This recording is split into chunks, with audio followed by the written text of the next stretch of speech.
अस्सलाम वालेकुम dear students. ये आपका linear algebra math 209 lecture number 11। ये है जी असाइनमेंट नंबर 3 और ये एक तरह से आपके प्रैक्टिस क्वेश्चंस हैं। इसमें क्वेश्चन नंबर 1 में आप देखें, इसमें उसने कहा होगा कि आप एग्जांपल नंबर 8 कर लें, पेज 255 8th एडिशन या पेज 267 7th एडिशन। और ये आपका जो एडिशन है ना, ये वही है, एंटन हॉवर्ड क्रिस रोज बुक का नाम बता रहा हूँ, एलिमेंट्री लीनियर अलजेब्रा, जो कि आपके पास लेक्चर नंबर 1 था। उसकी जो पहली स्लाइड है उसके ऊपर इसकी पिक्चर भी थी। एग्जाम्पल 2 कर लें पेज 277 पे, एग्जाम्पल 6 कर लें पेज 280 पे, ये दोनों 8th एडिशन। क्वेश्चन नंबर 7 कर लें जो कि पेज 284 है, ये 8th एडिशन पे है। और page 297 7th addition. Question number 17 कर लें जो पेज 285 8th एडिशन है, पेज 298 7th एडिशन। अब वो कहता है नंबर 6 देखें, prove that for any inner product space. यहां तक पढ़ के इतना रिकॉल कर लें, जब वो कह रहा है एनी इनर प्रोडक्ट स्पेस, तो ये ऑर्डिनरी वेक्टर्स होना जरूरी नहीं है। हो सकता है ये मैट्रिसेस हो सकता है ये पॉलिनोमियल्स हो सकता है ये फंक्शंस हो, कुछ भी हो सकता है। ठीक है जी, तो ये आपने प्रूव करना है। अब ये मैंने इसलिए आपको बताया कि ऐसा ना हो कि गलती से इसको डॉट प्रोडक्ट के साथ लिंक करें। डॉट प्रोडक्ट के साथ लिंक नहीं करना, उसने कहा है एनी इनर प्रोडक्ट स्पेस। तो u प्लस वी नॉर्म का स्क्वायर आपने लिखना है, u plus v inner product u plus v. ये कई बार एक्सप्लेन किया गया कि एक ही वेक्टर का उसी से जो इनर प्रोडक्ट होता है उसके नॉर्म का स्क्वायर होता है। इसी तरह इसको लिखना है u minus v inner product u minus v. अब लेफ्ट हैंड साइड को एक्सपेंड करना है तो राइट हैंड साइड बन जाएगी। इसी तरह से ये क्वेश्चन है, वो कहता है कोई भी इनर प्रोडक्ट स्पेस है तो आपने ये प्रूव करना है। जो हिंट मैंने पिछले क्वेश्चन में दी है वही यहाँ पे यूज करें और वही यहाँ पे यूज करें। राइट हैंड साइड को सिंप्लीफाई करें, लेफ्ट हैंड साइड बन जाएगी। क्वेश्चन नंबर 8 देखें, इसने कहा जी क्वेश्चन नंबर 28 का ए और C part, 8th edition 7th edition, ये पेज नंबर है, ये कर लें। अब 9 देखें, वो कहता है वी आपके पास कोई भी इनर प्रोडक्ट स्पेस है, कोई वेक्टर वी को बिलोंग कर रहा है, such that v is orthogonal to all the basis vectors. अब इसमें फिर ध्यान रखना है, डॉट प्रोडक्ट इस्तेमाल नहीं करना, ऑर्डिनरी वेक्टर्स का कोई खाता नहीं खोलना यहाँ पे। ठीक है जी, अलबत्ता ये समझना जरूरी है कि जब वो कहता है v is orthogonal to all the basis vectors, यानी कि vi, i is growing from 1 to n, v1 v2 vn, तो v का जो इनर प्रोडक्ट होगा v1 से 0, v2 से 0, चलते रहे vn से 0, ये हो गया जी ऑर्थोगोनल। ऐसा वेक्टर जो सारे बेसिस वेक्टर के ऑर्थोगोनल है, प्रूव करेंगे वो 0 के बराबर है, that is a zero vector. और इसमें थ्योरी कौन सी अप्लाई होगी? थ्योरी ये अप्लाई होगी कि जो आपके पास इनर प्रोडक्ट स्पेस की फोर्थ प्रॉपर्टीज हैं, उसमें फोर्थ प्रॉपर्टी के अंदर एक स्पेशल केस है, एक ही वेक्टर का उसी से इनर प्रोडक्ट 0 तब होता है जब वेक्टर हो 0। ये मैंने बहुत बड़ी हिंट दे दी, वही यहाँ पे यूज होनी है। आगे आता है जी ग्रैम श्मिट प्रोसेस। इसका तो क्वेश्चन आपने अलग लेक्चर नंबर 10 में भी किया था, और इसलिए प्रैक्टिस कर लीजिएगा। ये क्वेश्चन का नंबर भी दिया हुआ है, पार्ट भी दिया हुआ है, यहाँ भी नंबर दिया हुआ है, पेज नंबर भी दिए हुए हैं, एडिशंस भी बताई हुई हैं, पेज नंबर भी दिए हुए हैं। क्वेश्चन नंबर 11 में भी, क्वेश्चन नंबर 25 27 ये बताया हुआ है जी, पेज 310 8th एडिशन, और ये आपके पास जो है 7th एडिशन। ठीक है जी। क्वेश्चन 12 में कहता है कि ये आपके पास एक इनर प्रोडक्ट है, ये आपने पहले प्रूव किया था। रिकॉल करें, कहीं ना कहीं आपने ये पूरा क्वेश्चन किया था कि ये इनर प्रोडक्ट बनता है। फिर यहाँ क्या कर रहा है? यहाँ वो ये कह रहा है कि आप ये प्रूव करें कि ये जो फंक्शंस हैं cos ऑफ kx और cos of lx when l is not equal to k, ये जब आप प्रूव करेंगे तब क्लियर होगा कि बराबर क्यों नहीं है। ये आपस में ऑर्थोगोनल हैं, l और k बराबर नहीं है, और kl आपके पास सारे के सारे नॉन नेगेटिव इंटीजर्स हैं। जब मैं नॉन नेगेटिव कह रहा हूँ उसमें जीरो भी आता है और पॉजिटिव इंटीजर्स आते हैं। अब वो कहता है कि ऑर्थोगोनल फंक्शंस हैं, f को यहाँ पे सब्स्टिट्यूट कर दें, g को यहाँ पे सब्स्टिट्यूट कर दें, दोनों को मल्टीप्लाई कर दें, और ऑर्थोगोनल कहाँ पर है? इंटरवल 0 to पाई, इंटीग्रेट करें 0 to पाई। दोबारा सुन लें, यहाँ पे सब्स्टिट्यूट करें f को cos ऑफ kx, g को cos ऑफ lx। यहाँ पे कैसे हो रहा है? दोनों मल्टीप्लाई हो रहे हैं, यानी कि cos of kx into cos of lx दोनों आपस में मल्टीप्लाइड हैं, और इनको इंटीग्रेट करें 0 to पाई, और इसका आंसर 0 आना चाहिए। उसने कहा हुआ है कि प्रूव करें कि वो ऑर्थोगोनल फंक्शंस हैं according to the given inner product, इसकी बात कर रहे हैं। तो ये इंटीग्रेशन का क्वेश्चन है। आगे ये क्वेश्चन देखें, उसने कहा ये आपके पास ऑर्थो नॉर्मल बेसिस है। ऑर्थो नॉर्मल होते हैं जो ऑर्थोगोनल भी हों, यानी कि कोई दो डिफरेंट वेक्टर्स हैं उनका आपस में इनर प्रोडक्ट हो जाएगा 0, और सबका नॉर्म 1 है। ये तो हो गया ऑर्थो नॉर्मल बेसिस। और कोई भी इनर प्रोडक्ट स्पेस है, इसका मतलब वही वाली बात है, ये ऑर्डिनरी वेक्टर्स होने जरूरी नहीं है। अब वो कहता है W कोई भी वेक्टर है इनर प्रोडक्ट स्पेस में, तो ये चीज आपने प्रूव करनी है। इसका बैरल मैं हिंट नहीं दे रहा, क्योंकि हिंट जो है ना इसके इस क्वेश्चन के अंदर अच्छे खासे वैसे ही शामिल है स्टेटमेंट के अंदर। हाँ, अलबत्ता मैं ये जरूर कहूंगा कि पहले जरूर ट्राई करें, क्योंकि जो मेरे डायरेक्ट स्टूडेंट्स हैं उनके पास तो सोल्यूशन है, उसके बाद उसको देखिएगा। इसी तरह आप सीखेंगे, डायरेक्ट देखेंगे तो बात नहीं बननी।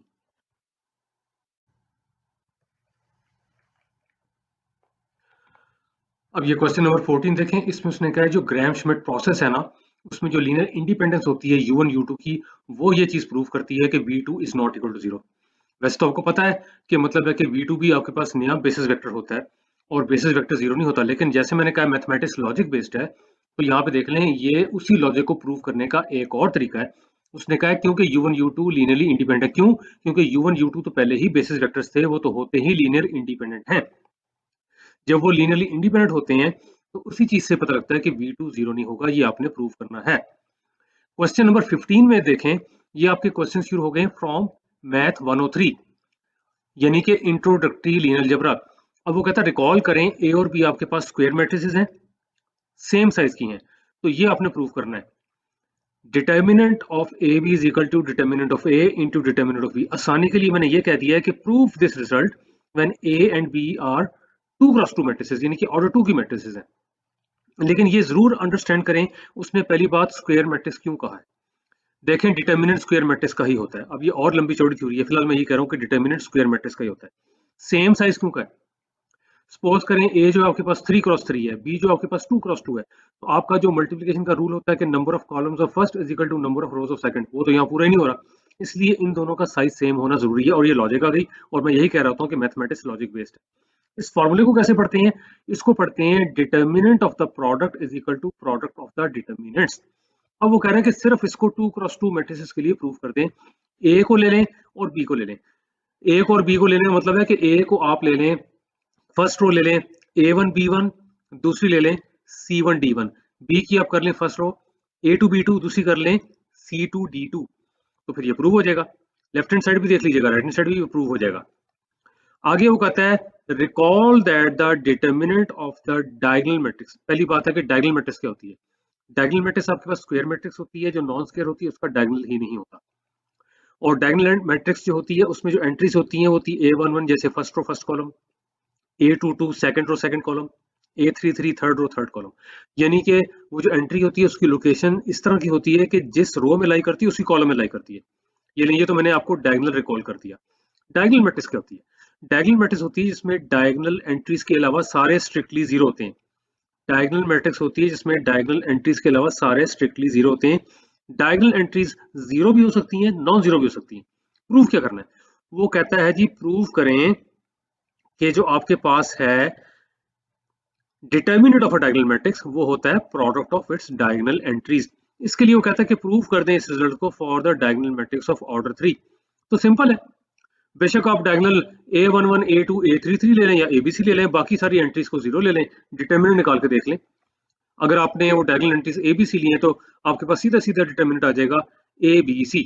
ले, अब लग रहा है लैंग्वेज में ऐसे बोल रहा हूँ, ABC का मतलब A multiplied by B multiply by C, A multiply by B multiply by C, इस तरह का आ जाएगा। तो पहले ये तो मैंने क्वेश्चन ही कर दिया, लेकिन देखें ये चीजें क्यों हो रही हैं। ये बेसिक चीजें इसलिए कि आगे जो टॉपिक्स आ रहे हैं उनमें इन्होंने अप्लाई हो जाना है, और अगर आपको ये चीजें समझ आई होंगी तो वहाँ ईजी हो जाएगा, वरना फिर याद करना पड़ जाना है। इसलिए इन सारे क्वेश्चंस को, एक से एक क्वेश्चन को अपने बहुत ध्यान से सीरियसली करना है। अब वो एक और कॉल कर रहा है, वो कहता है जो मैट्रिक्स का आपके पास डिटरमिनेंट होता है वही उसके ट्रांसपोज का होता है। जो मैट्रिक्स का डिटरमिनेंट होता है वही उसके ट्रांसपोज का भी होता है। एटी साहब जो है दैट इज ट्रांसपोज ऑफ ए, यानी कि रोज और कॉलम्स को इंटरचेंज करना। अब वो फिर ये कह रहा है कि इसको प्रूव करें for the matrix of order 2। Simple matrix ले लें A B C D और इसका ट्रांसपोज ले लें, दोनों का डिटरमिनेंट देखें एक ही आता है। अब बी पार्ट देखें इसका, वो कहता है ए इन्वर्टेबल मैट्रिक्स है, यानी कि जिसका इनवर्स एग्जिस्ट करता है। प्रूव करें determinant of A inverse equal to 1 over determinant of A, ये आपने प्रूव करना है। हिंट सुन लें, A multiply by A inverse identity होता है, दोनों तरफ आप डिटरमिनेंट ले लें। सिंपल हिंट बताया मैंने, ए इंटू ए इनवर्स होता है आइडेंटिटी मैट्रिक्स, दोनों तरफ आप डिटरमिनेंट ले लें। आइडेंटिटी मैट्रिक्स का डिटरमिनेंट तो होता ही 1 है, और लेफ्ट हैंड साइड पे जो आएगा ना determinant of A times A inverse, इसको देखिएगा कि क्या करना है। थोड़ी देर पहले आपने फॉर्मूला भी देखा है कि determinant of the product is equal to product of the determinants, उसी को यूज करना है। हाँ, एक और एक चीज मैं बता दूं, एग्जाम में अगर आपके पास क्वेश्चन आ जाता है कि बताया हुआ है जी कि एक मैट्रिक्स है जिसका डिटर्मिनेंट सपोज 100 है, उसके इनवर्स का क्या होगा, और मतलब है कि क्वेश्चन को खाम में टफ बनाने के लिए मैट्रिक्स भी दी हुई है, तो बजाय कि आप उसका इनवर्स निकालना शुरू कर दें और बाद में देखें जी डिटरमिनेंट ऑफ ए इनवर्स क्या आ रहा है, सिंपली डिटरमिनेंट ऑफ ए का रेसिप्रोकल ले लें। इसलिए मैं कहता हूँ थ्योरी को अंडरस्टैंड करना जरूरी है। फिर सुन लें, एक क्वेश्चन आता है उसमें डिटरमिनेंट ऑफ ए दिया हुआ है, होना नॉन जीरो चाहिए क्योंकि नीचे लिखा हुआ है, और वैसे भी आपको पता है कि जो मैट्रिक्स इन्वर्टिबल होती है उसका डिटरमिनेंट नॉन जीरो ही होता है। तो ये चीज आपके पास आती है कि यहाँ पे एक मैट्रिक्स दी हुई है, उसका आपको डिटरमिनेंट भी दिया हुआ है। वो कहता है डिटरमिनेंट ऑफ ए इनवर्स क्या है, बजाय कि आप मैट्रिक्स का मतलब है कि हम इनवर्स निकालना शुरू कर दें, डिटरमिनेंट ऑफ ए जो है उसका रेसिप्रोकल ले लें, डिटरमिनेंट ऑफ ए इनवर्स आ जाएगा। आगे चले, फिर वो कहता है ए आपके पास इन्वर्टेबल है, इस तरह से इन्वर्टेबल है कि उसका इनवर्स उसके ट्रांसपोज के बराबर है। Now this is very important in the sense कि ऐसी मैट्रिक्स को ऑर्थोगोनल मैट्रिक्स कहते हैं, ऐसी मैट्रिक्स को ऑर्थोगोनल मैट्रिक्स कहते हैं। और ये भी मैं क्लियर कर दूं, इसका उस ऑर्थोगोनलिटी से कोई लिंक नहीं है। जब आप कहते हैं दो वेक्टर्स ऑर्थोगोनल होते हैं तो उनका इनर प्रोडक्ट जीरो होता है, उसके साथ लिंक नहीं है। फिलहाल यही है कि उसका इनवर्स जो होता है उसके ट्रांसपोज के बराबर है, ये ज्यादा इजी, उसका ट्रांसपोज ही उसका इनवर्स होता है, उसका ट्रांसपोज ही उसका इनवर्स होता है। आगे जाके हम मजीद डिटेल पढ़ेंगे, फिलहाल इतना ही है। कहता वो ये कहता प्रूव करें कि ऑर्थोगोनल मैट्रिक्स जो होती है उसका डिटर्मिनेंट या +1 होता है या -1 होता है।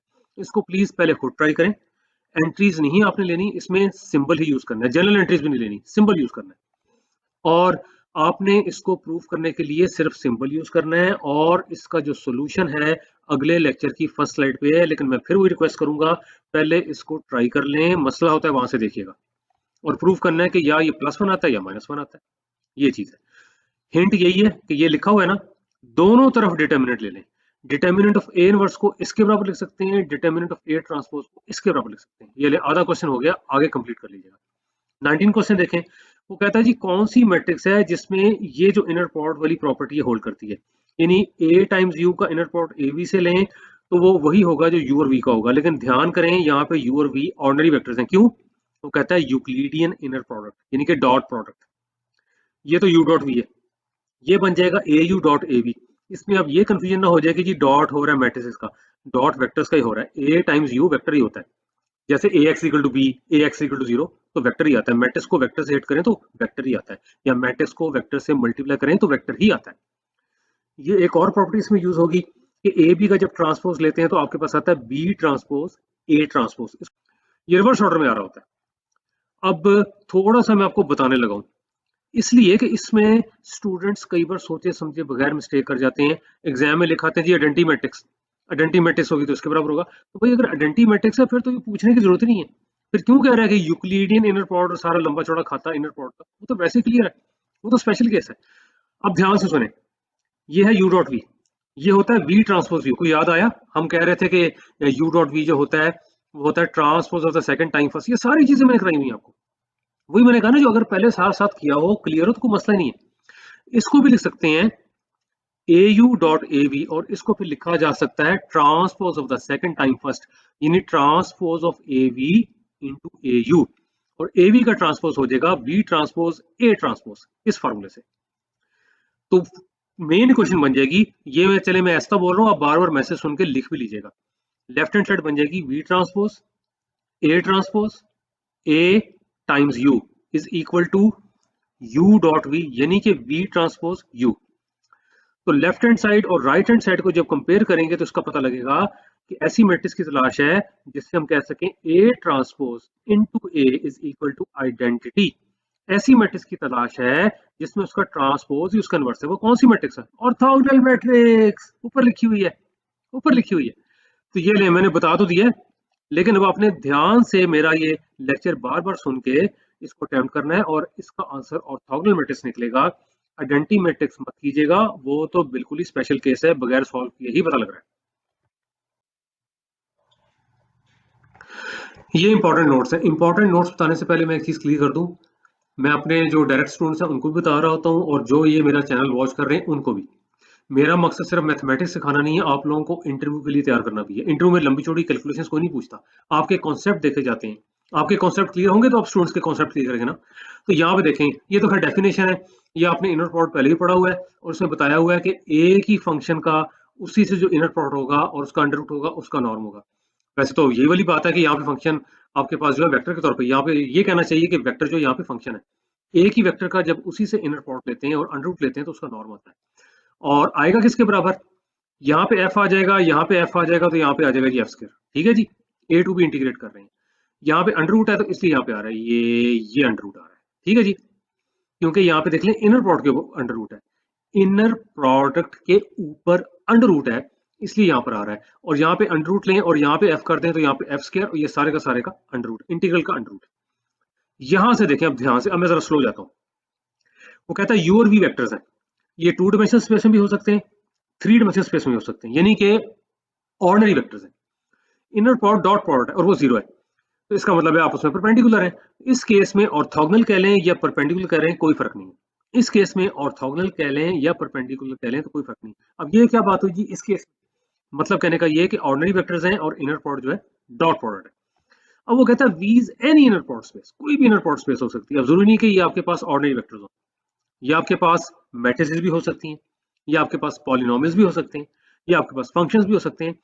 और इसके अलावा वो कह रहा है कि आपके पास जो है इनर प्रोडक्ट वो डॉट प्रोडक्ट के बराबर भी नहीं है, यानी कि इसका मतलब अगर ऑर्डिनरी वेक्टर्स भी हैं तब भी डॉट प्रोडक्ट नहीं कुछ और है, इसको यूं भी लिया जा सकता है। लेकिन इन शॉर्ट क्योंकि ये ऑर्डिनरी वेक्टर्स नहीं है तो यहाँ पे इनर प्रोडक्ट डॉट प्रोडक्ट के बराबर नहीं है।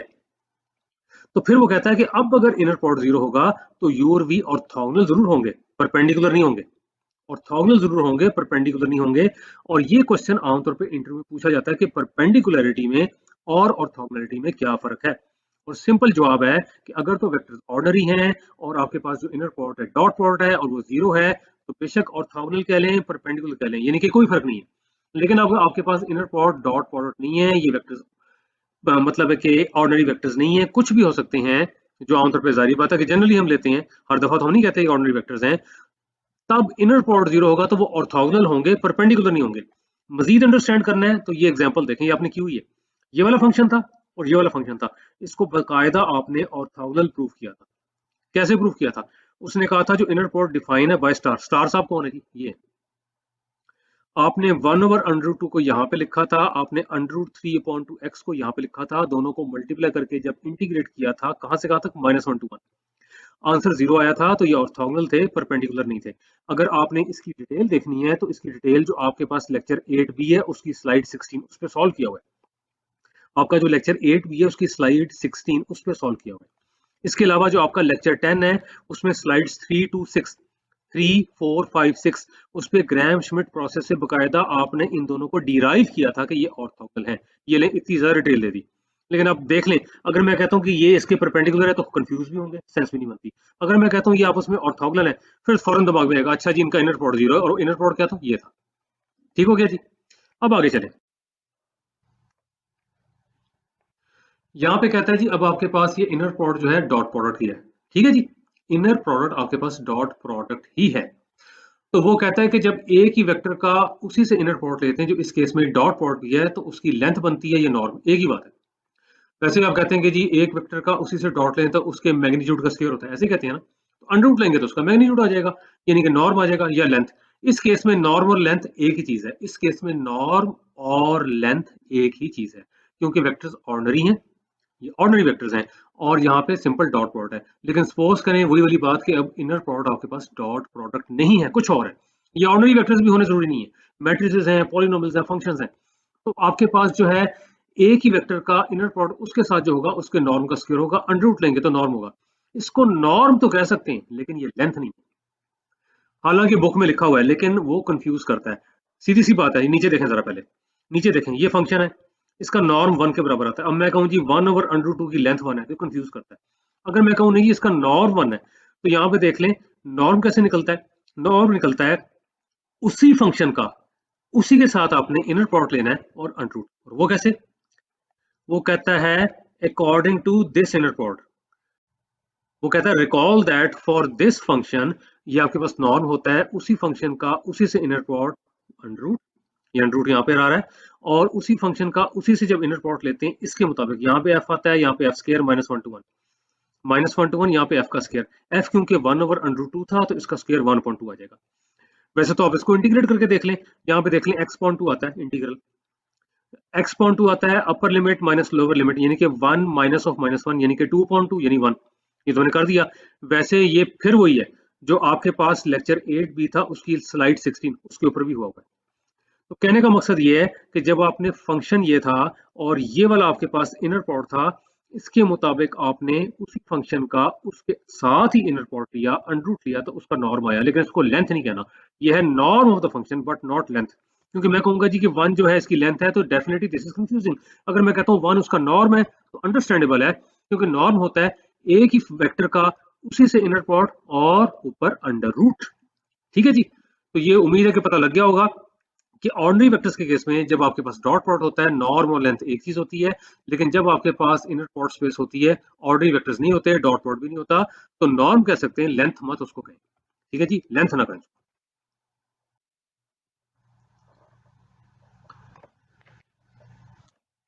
ले जी, कोई क्वेश्चन होंगे तो जरूर पूछ लीजिएगा, और अब तो आप पूछेंगे क्योंकि मैंने इतने सारे क्वेश्चन पूछे हैं, तो आप तो डेफिनेटली अब पूछेंगे, जरूर पूछें, लेकिन पहले सीरियसली इसको अटेम्प्ट करें उसके बाद। ले जी, हैप्पी एंडिंग। और इस तरह आपका लेक्चर नंबर 11 खत्म। अब इंशाल्लाह ताला मुलाकात होगी लेक्चर नंबर 12 में। अल्लाह हाफिज।